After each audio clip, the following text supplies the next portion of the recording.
see him?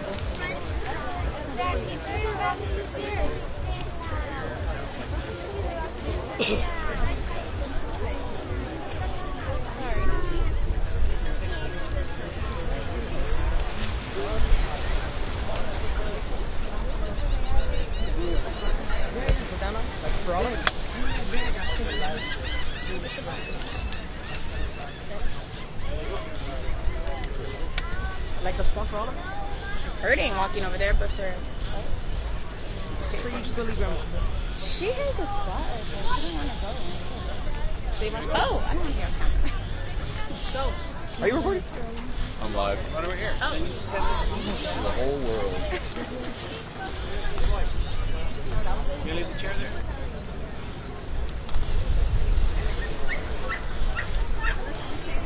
went up there to see.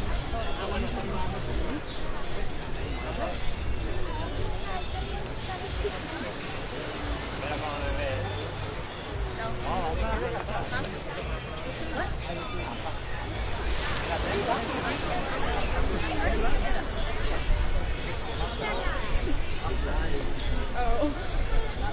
For the whole world. Right, okay, so you're to the right, not there. They're to the right now.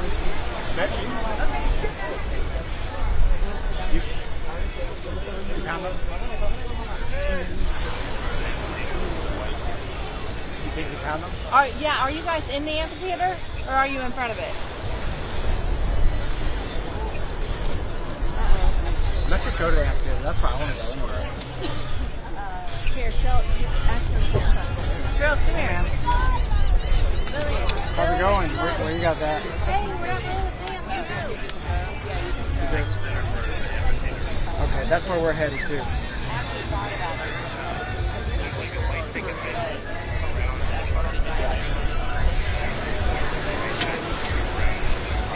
Yeah, we've been in the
Pegado a la reja, ¿sí?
Ahí mismo. No tiene lugar.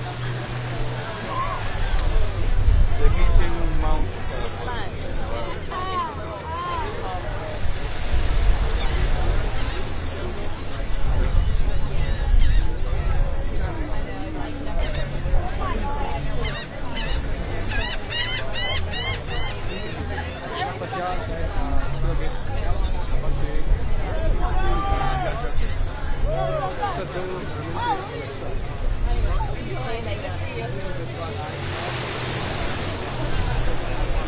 Oh, let's go, made it.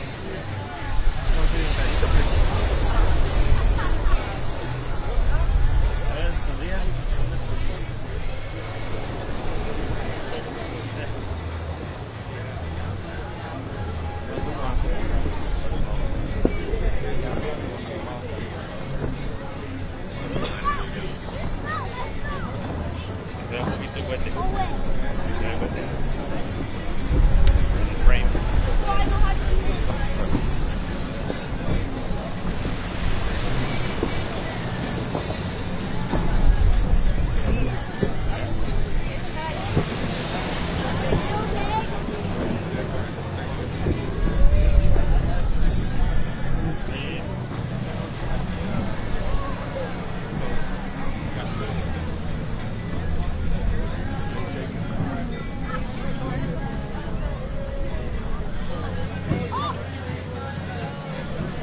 I got it.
Oh, let's go. Oh, look at that.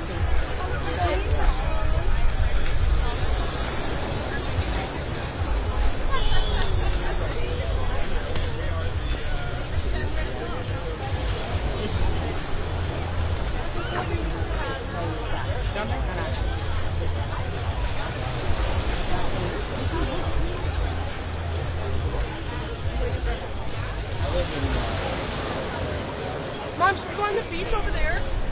Wait, why?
Yeah, just like any sort of lady on it, typically bad and like can mess up their job. So we just have to do that, and then if you're able to move forward at all, we're actually right here. Ahí, en esa área de allá. Allá es el estacionamiento. Y allá dejé mi camioneta y me vine de...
Pasa que no se corre muy bien.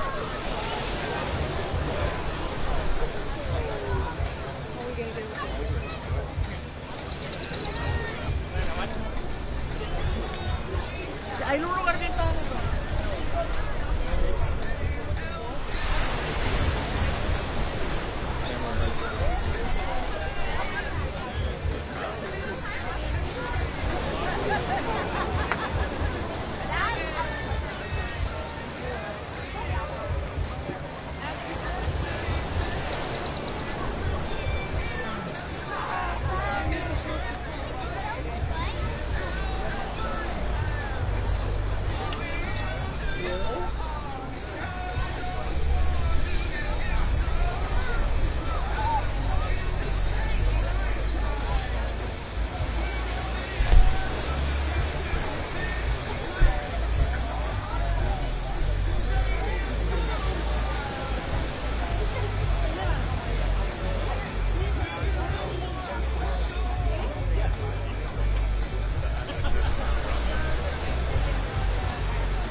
Hola. How you doing? Hola, ¿cómo está? Muy bien.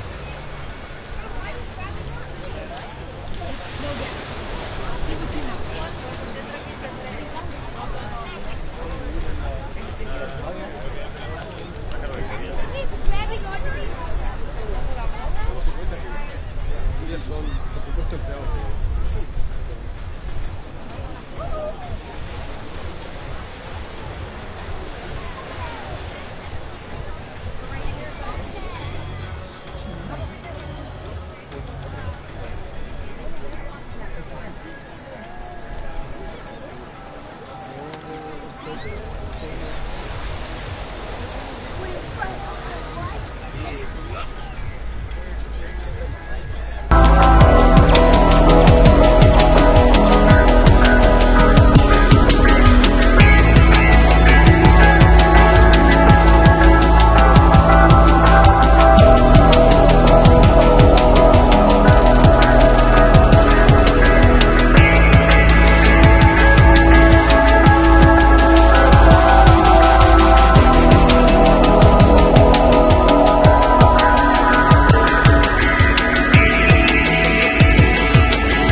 Good morning. You're looking at a live view of Starship as it awaits its first ever integrated flight test from Starbase, Texas, in just a little over 40 minutes from now. Today we're hoping to see our Super Heavy booster and Starship spacecraft, collectively referred to as Starship, lift off together for the first time. Thanks for tuning in. I'm Kate Tice, Quality Systems Engineering Manager here at SpaceX headquarters in Hawthorne, California. And I'm Shiva Bharadwaj, a Space Operations Engineer here at SpaceX. Now, as many of you know, Starship is SpaceX's latest and largest vehicle developed to date. It represents a fully reusable transportation system designed to carry both crew and cargo to Earth orbit, the Moon, Mars, and beyond. If you've been following the development of Starship over the last couple of years, you know we've been doing a lot of testing leading up to this big one. Once fully developed, it will be the world's most powerful launch vehicle, with twice the thrust of Saturn V rocket and the ability to carry up to 150 metric tons to orbit. For reference, a 1-liter bottle of water is 1 kilogram, so 150 metric tons is basically 150,000 1-liter bottles of water, or, as I like to think of it, one rather lonely blue whale. Now, today's test will be the first of many as we work towards transitioning Starship from a developmental to an operational program. Our primary objective today is to gather as much data as we can around the fully integrated vehicles. That means the booster and the Starship and the ground systems. While we have flown Starship in the past, this will be the first attempt of Super Heavy and the first opportunity to validate how the two vehicles operate together. Any data that we get helps improve the future builds of Starship will be considered a success for the purposes of today's test. Every milestone beyond that is icing on the cake. The further we fly, the more data we can collect. If all goes well, today's flight test could last as long as 90 minutes from liftoff to an expected hard ocean landing for Starship. Whether we end the test with a hard landing or a rapid unscheduled disassembly, or some combination of both, excitement is pretty much guaranteed. Now, if it does all go well, Super Heavy will fire up its 33 Raptor engines and it'll lift off from the launch pad down in South Texas. About 3 minutes into the flight, we're going to hope to see the Super Heavy separate from the Starship spacecraft. It'll then perform a flip maneuver. So there's that. You can see that on your screen. And then it'll boost back in order to make a hard landing in the Gulf of Mexico. And while that's happening, we hope to see Starship's 6-second stage engines ignite and watch as Starship coasts for about an hour at altitudes ranging between 150 and 250 kilometers before re-entering Earth's atmosphere and make its own hard landing in the Pacific Ocean about 250-ish kilometers offshore. Now, we are getting great camera views right now, but that's because we are on the launch pad, so we've got umbilicals and connections straight to the vehicle, but we aren't expecting to get very many good views once we get past booster separation. Yeah, we do promise, though, for any views that we do get, we will share them in real time. We are watching live with you all, so we're excited to see those views ourselves as well. Now, in a little bit, we are going to take a closer look at the vehicle and the launch pad. But first, today is a super exciting day. Everyone on the teams across Starship have been preparing, doing a number of tests and dress rehearsals for today's launch attempt. Yeah, that's exactly right. In fact, we saw a nice little recap of those tests in the intro video to today's webcast. For those of you that are following along, you know that many of those tests ended in those rapid unscheduled disassemblies, or RUDs as we like to call them. And it's been a long road to today. Just in 2022 alone, we had 9 static fires. We've had a couple of wet dress rehearsals. And of course, the launch control team has done numerous simulations as well. So major shout out to the teams that have been preparing for today's full up integrated test. In fact, we've got a shot of Star Command at the South Texas launch control team.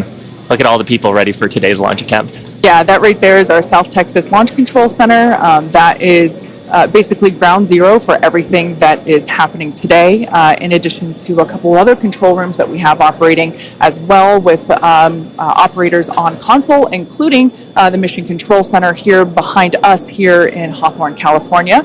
But with that being said, our very own Zachary Lupin is one of our SpaceX employees at our watch event in South Padre Island. Hey, Zach, how are things going on the ground? For everything that is happening. It is a great day for a test launch today, Kate. Hello, everyone. My name is Zachary Lupin, and I'm an avionics reliability engineer here at SpaceX, and I'm at the Cameron County Amphitheater, where a growing number of SpaceX employees are gathering to watch what we hope is the first liftoff of a fully integrated Starship. Now, the Starship team has worked incredibly hard for today's launch test. Over the past weekend, teams held a launch readiness review, which included a comprehensive review of all of our vehicle systems, looking at avionics, GNC, communications, software, structures, as well as our Raptor engines and propulsion in general.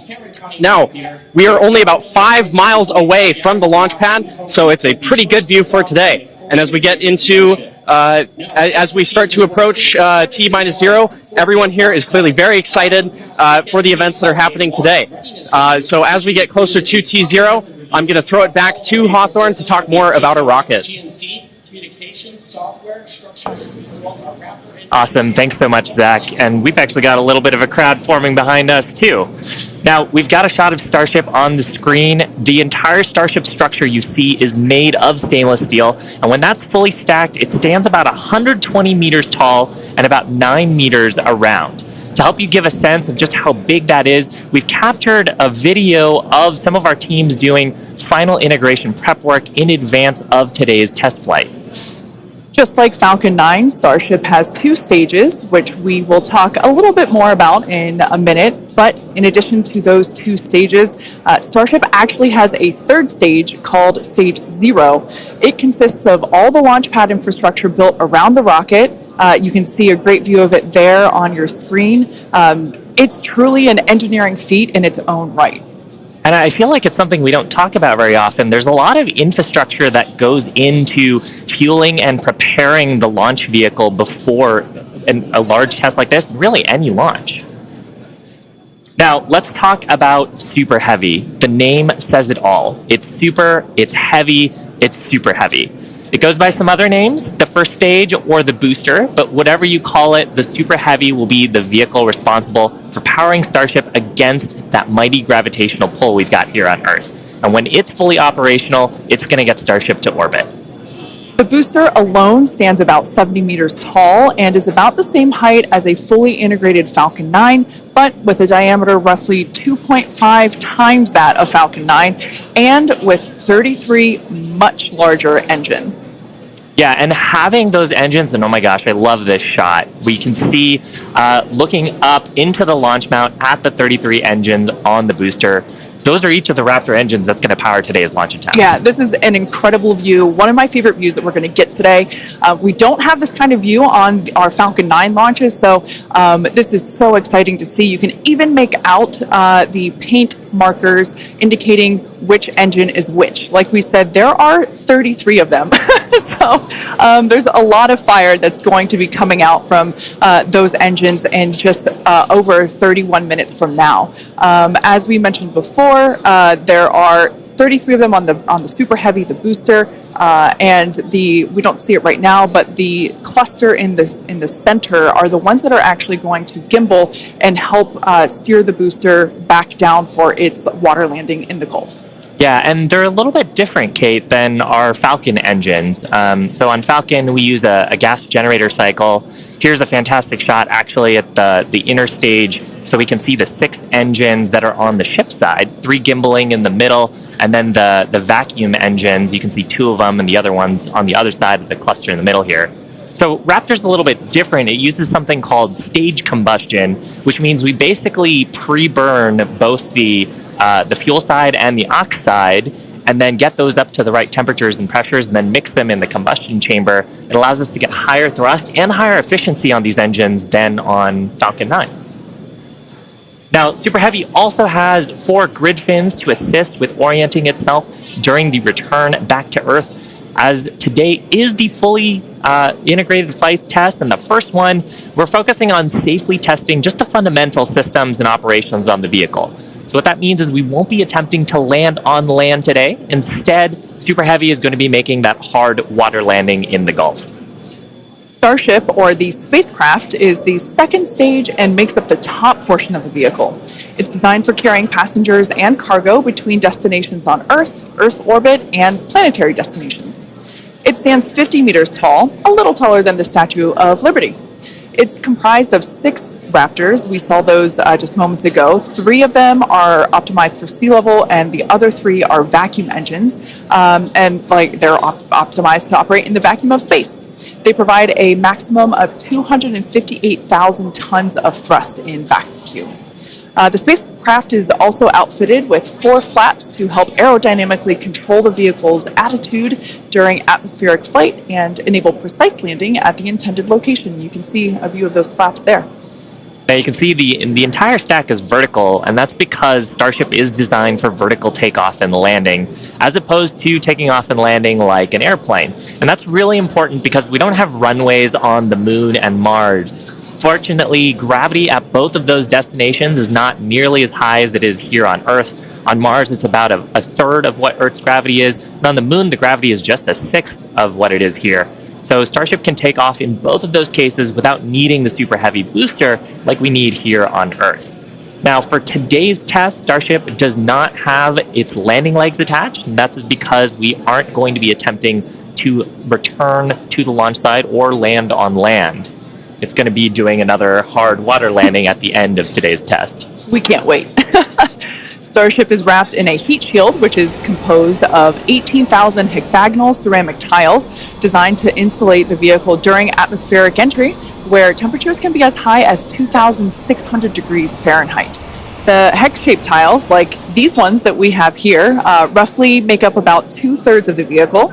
There's a couple of different geometries. The one that I have is for the circular portions of the vehicle, so it has this curvature to it, and the one that Shiva has. Yeah, this kind is a hexagonal shape, and there's several thousand of these all across the body of the vehicle. And it's worth saying we need these because when a spacecraft re-enters from orbital velocity, it's going faster than the speed of sound and causes a lot of heat to build up that has to get dissipated by these heat shield tiles. Yeah, one thing that's really cool about these is they're super lightweight. Even just holding them, we're able to even just like hear how hollow they are because of the construction. But they do a great job of dispersing that heat during that atmospheric reentry. We actually produce these in-house at what we like to call the SpaceX bakeries, and they're located in Texas and Florida. So it's something that we designed and build in-house, and like we said, there's thousands of them. You can kind of see them on the exterior of the vehicle. So at this point in time, we are at T-minus 27 minutes and 18 seconds. So let's head on over to John Innsbrucker for an update on the countdown. Hey, John. Thanks, Kate, and good morning. I'm John Innsbrucker, Principal Integration Engineer here at SpaceX. We're currently loading propellant from the ground system into both the first and second stages. Now, both vehicles use the same 2 propellants. Our fuel is liquid methane at a temperature of just over 100 kelvins, or about minus 272 degrees Fahrenheit. Now, this is a different fuel from Falcon 9, where we use RP1 kerosene. And our oxidizer is liquid oxygen, the same as Falcon 9. But because there's no oxygen in space to support combustion, we have to bring our own. Now, a little bit of a recap. We did the go, no go poll at T-minus 1 hour and 45 minutes. And once the team gave their goes, we polled about 20 folks. We started loading propellants onto the booster at T-minus 1 hour and 39 minutes. And at T-minus 1 hour and 22 minutes, we began propellant loading of the ship, the second stage on Starship. Now, LOX loading of the second stage main tank is almost complete right now, but we'll actually stretch it out and wrap it up and finish at T-minus 5 minutes. And then at T-minus 3 minutes, as the booster finishes loading, the vehicle will be fully loaded with just over 10 million pounds propellant. Now, currently in the countdown, we've just passed the T-minus 26 minute mark. The good news is weather's looking good. You can see the blue skies there on the camera views from the drone. The only thing we're watching is winds. They are within limits at ground level. We expect they may pick up a little bit as we get farther into the window should we need to go that far. But the good news right now is that the weather is looking good. The range also is looking pretty good. We've moved almost all the boats out of the keep-out zone overnight. We are working one, but we're still underway. And right now, as a reminder, if for any reason we do not make our test flight today, We have backup launch windows. This could be either 24 or 48 hours after today, and it'll depend on how far we get into the countdown. But coming up on 25 minutes to go, everything is looking good, Kate. In order to make life multiplanetary, we need a fully reusable vehicle that's capable of carrying a huge amount of cargo and a lot of people to orbit and have a pretty quick turnaround. The idea is to effectively reuse launch vehicles just like airplanes. Crowd is getting excited here in Hawthorne behind Mission Control, as you can hear. Now, imagine if you had to wait for a new airplane to be constructed every time you wanted to fly. You'd rarely go anywhere, and it would probably be completely unaffordable for most of us. In order for us to get to Mars and back with lots of people, multiple times, reusability is a must. Now, in the near term and a bit closer to home here on Earth, Starship will be critical to other programs as well. Once it's operational, Starship will deliver the full-size and upgraded version of our Starlink satellites. And that's super exciting because our next generation satellites represent a step forward in Starlink's capabilities and will provide more bandwidth and increased reliability to connect millions of people around the world with high-speed internet. And of course, Starship will fly a number of human spaceflight missions in the lead up to our first missions to Mars. Entrepreneur and pilot Jared Isaacman will command the first human spaceflight on Starship as part of the Polaris program. Jared served as a commander for Inspiration 4, the first all-civilian mission to orbit. Inspiration 4 launched aboard our Dragon spacecraft and Falcon 9 in September 2021, raising over $240 million for St. Jude Children's Research Hospital. The first human spaceflight on Starship will launch as part of the Polaris program, and you can learn more about that series of missions at polarisprogram.com. Now, our first lunar mission around the moon aboard Starship will be led by Japanese entrepreneur Yusaku Maezawa, also known as MZ. MZ flew to space for the first time in December 2021, he purchased all of the seats aboard Starship's first lunar mission in order to give artists and creators from all over the world the opportunity to go. And the hope is that what they will create in space will further inspire all of us here back on planet Earth. Now, over 1 million people applied for this mission, and earlier this year, they announced the final 8 crew members were selected, and you can learn more about them and MZ's mission at dearmoon.earth. Dennis and Akiko Tito are the first 2 crew members announced to fly on Starship's second commercial spaceflight around the moon. This will be Dennis's second mission to space after becoming the first commercial astronaut to visit the International Space Station in 2001, and Akiko will be among the first women to fly around the moon on a Starship. The Titos joined the mission to contribute to SpaceX's long-term goal to advance human spaceflight and help make life multiplanetary. SpaceX is also incredibly honored to be part of NASA's Artemis program to establish a sustainable presence on the moon to prepare for missions to Mars. Starship's early test launches, followed by those regular Starlink deployment missions and propellant transfer demonstrations, are directly advancing NASA's Artemis program, along with SpaceX's ongoing mission to make life multiplanetary. SpaceX will conduct an uncrewed demonstration mission to the moon prior to the Artemis 3 mission, which will mark humanity's first return to the lunar surface in more than 50 years. It's an exciting future, but let's talk a little about how we got to today. Now, Starship testing ramped up in July of 2019 with the Star Hopper prototype. It's sort of a short version of the Starship that we see today. There's a picture of it on your screen, the lovable water tower. Now, standing at just over 18 meters tall, the Star Hopper had a single engine and was test flown to perform landing and low-level altitude maneuvers. Starship's initial flight test was a hop that reached about 20 meters in altitude. This was followed by a second hop, the one that we've got on our screen, that rose to 150 meters in altitude. We took a little jaunt away from the launch pad and ended up landing about 100 meters or so further away from it, and you can see that on your screen. Now, notably, this was the first time that we had used a Raptor engine in flight and demonstrated control of this kind. As a Star Wars fan, I can't not see a flying R2-D2 there. Now, after a series of 150-meter hop tests with earlier prototypes, the Starship program saw a huge breakthrough during a test flight of the vehicle known as serial number 8, or SN8. SN8 demonstrated a first-of-its-kind controlled aerodynamic descent and landing flip maneuver. Yes, I'm talking about the belly flop. This 12.5-kilometer hop test took place December 2020 and saw the SN8 prototype ascend to an altitude of 12.5 kilometers and conduct a belly flop maneuver. While it didn't stick the landing, the test was a major milestone in the development of Starship. I love seeing the belly flop maneuver. Now, testing continued with the prototype on serial number 9. That was a 10-kilometer flight test in February of 2021. We had a nominal ascent, engine cutoff, reorientation, and controlled descent were stable. However, we unfortunately had a dramatic ending to the end of that flight when we had a failure on its engine to relight.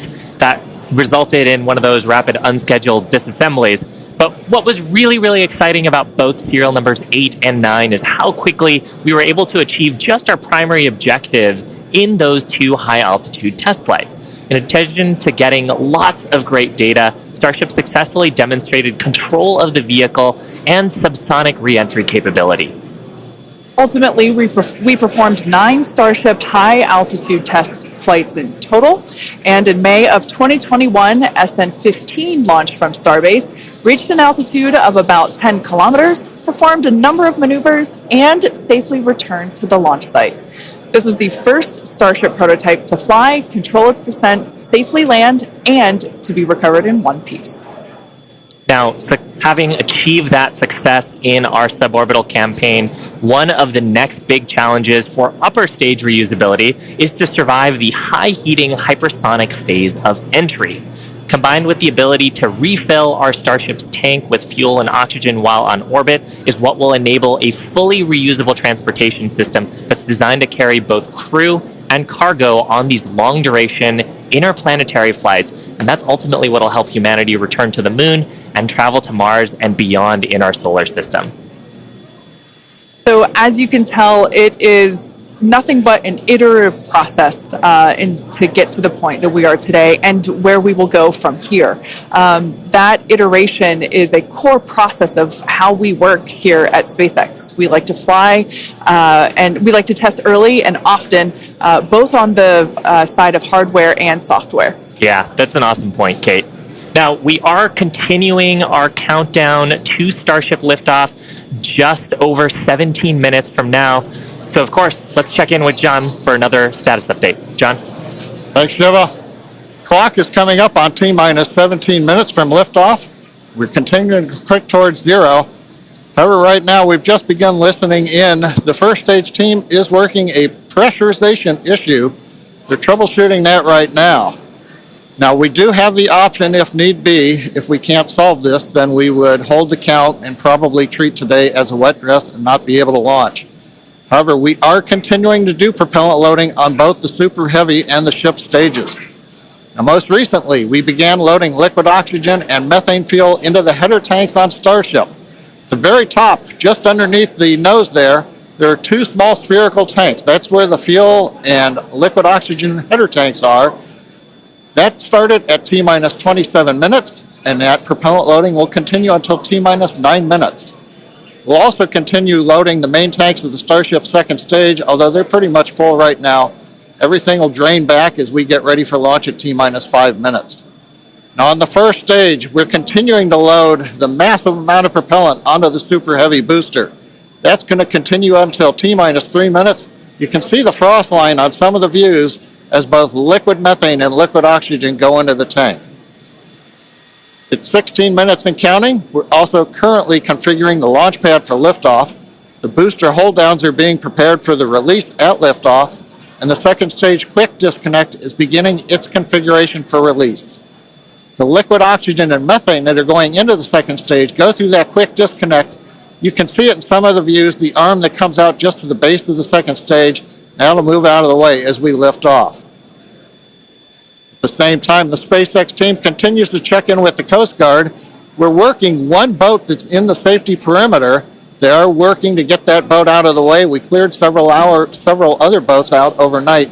We're down to one, and we expect that'll be clear so that we can proceed with launch out over the Gulf of Mexico.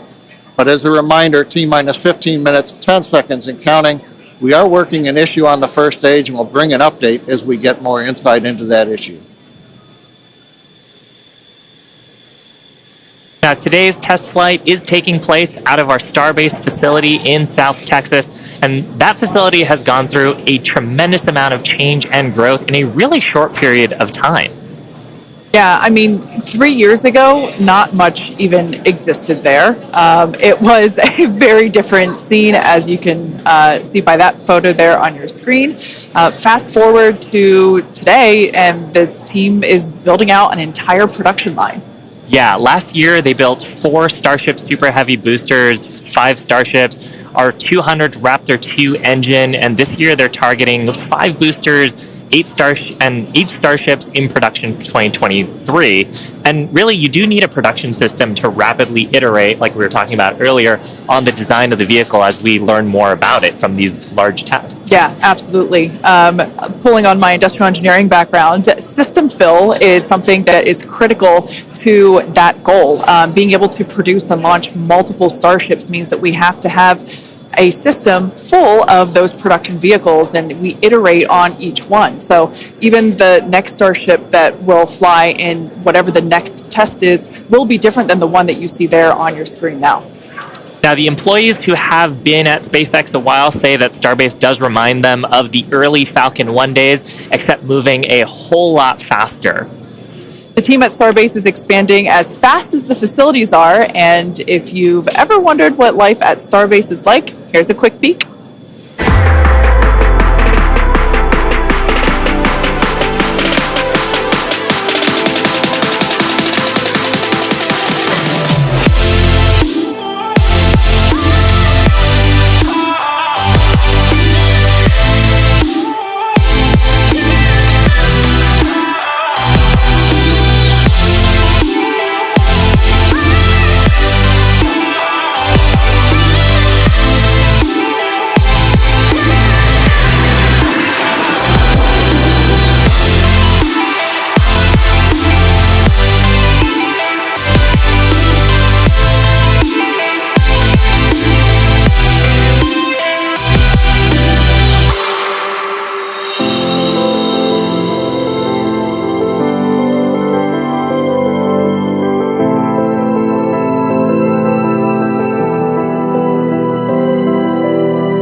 Starbase directly employs more than 1,800 employees and is actually the largest employer in the area.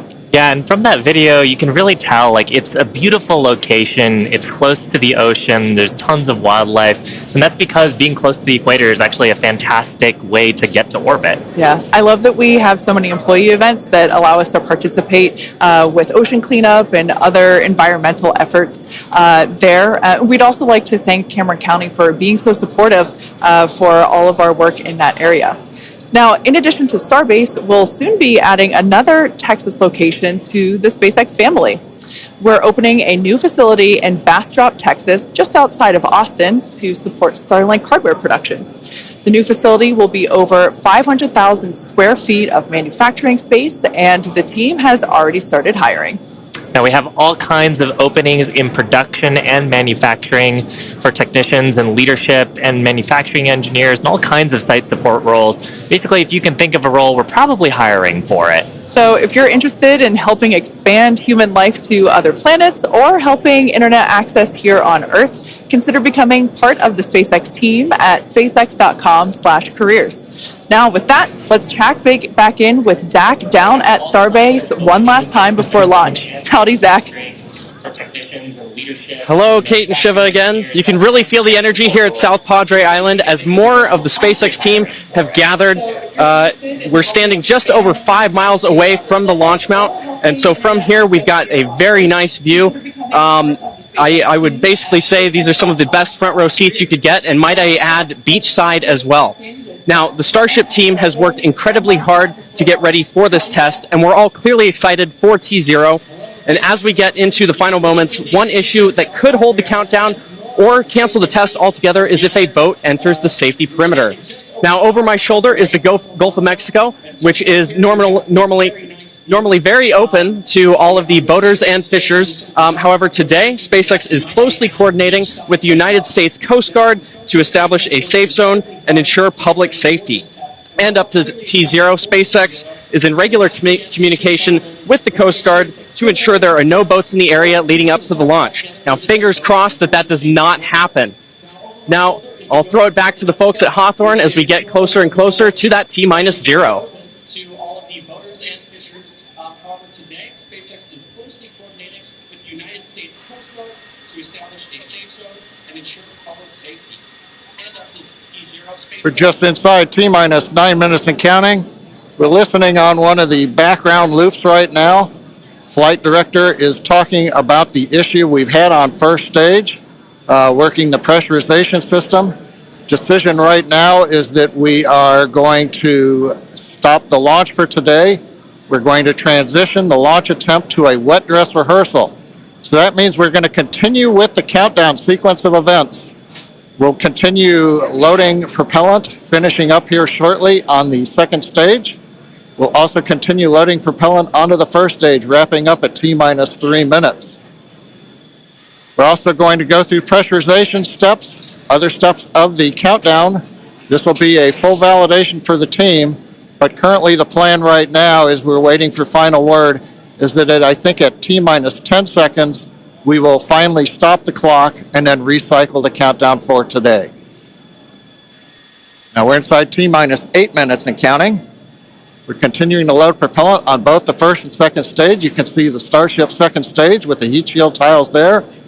Carriage arms are open. You can see the condensation around the first stage tank as we load liquid methane, liquid oxygen into the large super heavy first stage. Now that propellant loading is continuing until T-3 minutes. As a reminder, and there's our great view looking up at the Raptor engines, the 33 engines. There's an outer ring of 20 engines, and then there's an inner set of 13. Those are the engines that can gimbal and adjust the course of the Starship vehicle on the way up. And of course, the first stage as it comes back down towards the water landing in the Gulf of Mexico. Now, when both stages are loaded, you can see the condensation frost on the side of the first stage. We'll have just over 10 million pounds of liquid propellant on board. Inside T-7 minutes, we're continuing to count. Team is preparing for the hold and scrub at T-10 seconds. Now, the good news is everything's been going good. We're just working that one issue. So we are continuing to count. Team will get this as an excellent opportunity to run the end-to-end of the system. Now, in a launch, in the next few minutes, the guidance system would be performing its final alignment. We will be doing that this morning. The automated flight termination system would be armed. We won't need to arm it today as we won't be flying. And we'll do final thrust vector control checkouts, what we call wiggles of the Raptor engines on the first and second stages. Now, normally in a countdown, if we needed to hold, there's a view of the second stage Raptor engines just above the first stage. Now, as I mentioned, in a regular countdown, if we needed to hold, that would come at T-40 seconds. That's the point in the countdown where we can pause to wait for final checkouts or pressurization to complete. Now, earlier this morning, we thought we might have to hold at 40 seconds. Everything's looking good, except for the one pressurization issue that the team is going to have to troubleshoot after this morning. So we won't stop at 40 seconds right now. We'll continue all the way down to 10 seconds, and then we'll go into a recycle.